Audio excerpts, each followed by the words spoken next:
In this series of videos, you will learn about roles, user groups, and users. Before we get started, I will walk through what each of these terms means. Users will have roles, which define what particular users are allowed to do. For example, view records, edit records, create reports, or configure the system. Examples of roles are caseworker, social worker, manager, and system administrator. Along with defining what actions the user is allowed to perform, roles also limit what kind of information is visible about individual records for a specific user. For example, a child protection social worker may be allowed to view and edit personally identifiable information, such as name, age, and sex, about a particular child, while child protection manager may only see a reduced set of information about that same child, age and sex, but not the name, and may not be allowed to edit any of it. Therefore, their role sets which actions they can perform on which records.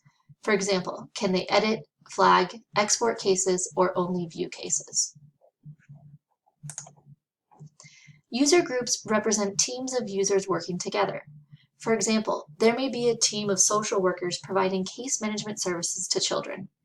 There may be another team responsible for best interest determinations. Another simple example is supervisory groups, a group of caseworkers who share the same supervisor.